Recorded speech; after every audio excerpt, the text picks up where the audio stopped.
Bismillahirrahmanirrahim. Assalamualaikum warahmatullahi wabarakatuh.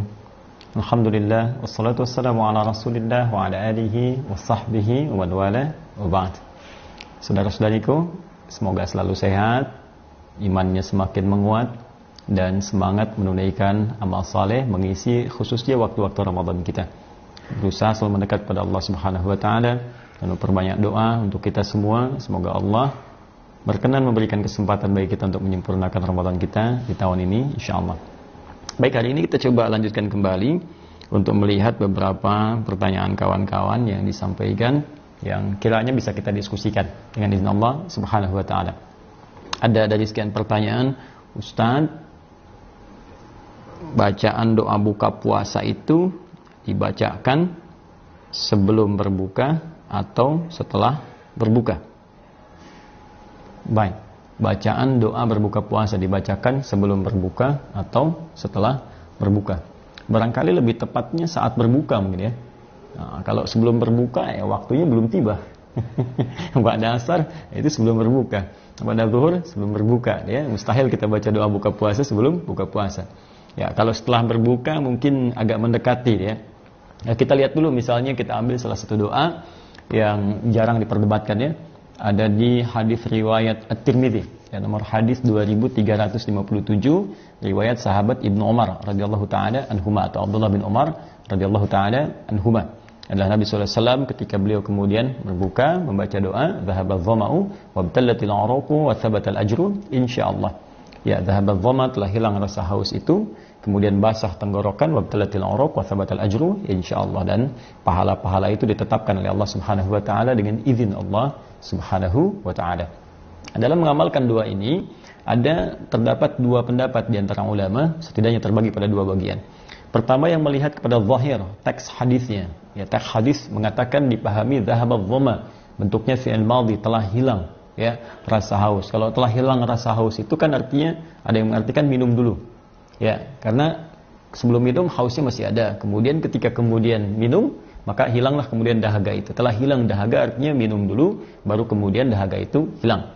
Jadi di sini ada yang mengamalkan bagian pertama, baca bismillah dulu, ya, bismillahirrahmanirrahim, atau paling singkat bismillah, kemudian dia minum, ya, lalu dia mengucapkan dhahaba dhama'u wa btalatil uruqu wa thabatal ajru insyaallah. Ya, telah hilang rasa haus, dahaga hilang, kemudian juga tenggorokan mulai basah, dan pahala ditetapkan oleh Allah Subhanahu wa taala. Setelah itu dia bisa mencicipi beberapa kurma ya, 1 atau 3 kurma. Lantas yang terbaik kemudian dia berdoa kembali kepada Allah Subhanahu wa taala. Bagian kedua, ada juga yang mengartikan ini maknanya tertuliskan fi'il madhi tapi dipahami dengan konteks mudhari, konteks istiqbal yang akan datang. Mirip kalau kalimat-kalimat di bahasa balaghah itu maknanya i'tibaru ma yakun. Jadi diucapkan dengan kata kana bentuk madhi tapi maknanya mudhari. Seperti di Al-Qur'an, misal inna fatahna laka fatham mubina. Ya, sungguh kami telah bukakan bagimu pembukaan yang besar ya, dengan penaklukan kota Mekah. Ya, telah kami taklukkan Mekah untukmu. Ya, padahal Mekahnya belum takluk. Nah, ini bahasanya ungkapannya berbentuk madhi tapi sifat ini bentuknya mudhari. Ya, kalau diartikan di terjemahan, sungguh kami pastikan kepadamu Mekah akan ditaklukkan. Kami akan taklukkan Mekah untukmu. Ya, kenapa Ustaz menggunakan bentuknya fi'il madhi past tense, tidak langsung mudhari saja? Nah, balik lagi ke teori balaghah.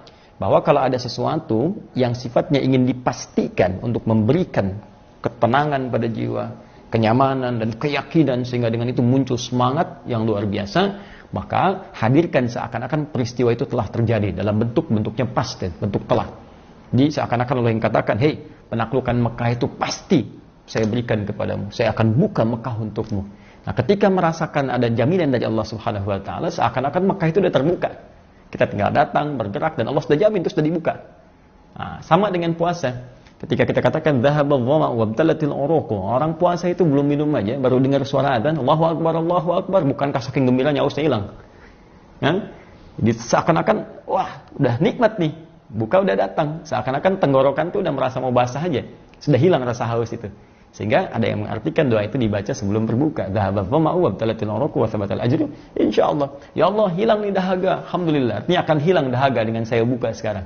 Akan hilang rasa laus itu, akan basah tenggorokan saya, dan akan engkau berikan pahala dengan puasa yang telah aku tuntaskan itu. Lalu dia minum bismillahirrahmanirrahim, kemudian dia dia minum. Artinya dua ini sesungguhnya tidak perlu dipertentangkan. Mau dibaca sebelum, mau dibaca setelah, itu tidak ada masalah. Yang penting gunakan sunnah ini untuk berdoa. Dan jangan lupa, yang terpenting adalah doa ini baru pengantar teman-teman. Baru pengantar. Karena riwayat-riwayat lain menyebutkan bahwa perbanyak doa saat berbuka. Seperti hadis yang sahih disampaikan oleh Nabi SAW, "Thalathatun la turaddu da'watuhum." Ada 3 golongan yang sulit ditolak doanya, tidak ditolak doanya. Ya, siapa mereka? Satu, al-imamul adil, pemimpin yang adil. Pemimpin yang adil, doanya diterima oleh Allah Subhanahu wa taala. Kemudian yang kedua, as-shaima hatta yuftira, orang puasa sampai buka. Di saat berbuka itu Masya Allah saat-saat mustajab doa, saat-saat mustajab. Diminta kepada Allah, hina yuftir, saat dia berbuka, minta. Jadi ketika Anda katakan wa thabatal ajru insyaallah, pahala akan diberikan oleh Allah, ajrun. Nah, maka ada 2 jenis pahala yang diberikan oleh Allah untuk orang puasa. Ya, yang pertama, dan dua-duanya menggembirakan, memberikan kegembiraan orang puasa. Yang pertama, mengabulkan doa yang dia mohonkan, yang kedua memberikan pahala puasa saat tiba di akhirat. 2 ini. Makanya di hadis lain dikatakan farhatani, 2 kegembiraan untuk orang puasa. Lis-shaimi farhatani, bagi orang puasa punya 2 kegembiraan. Farhatun hina yuftir, ya, yang pertama saat dia berbuka. Kenapa dia berbuka gembira? Salah satunya karena doanya langsung diterima oleh Allah Subhanahu wa taala. Dan yang kedua, ketika dia datang di hari kiamat, Allah berikan pahala-pahala puasa yang melimpah baginya. Karena itu, jangan terjebak dengan persengketaan apakah sebelum buka ataukah setelah kemudian berbuka.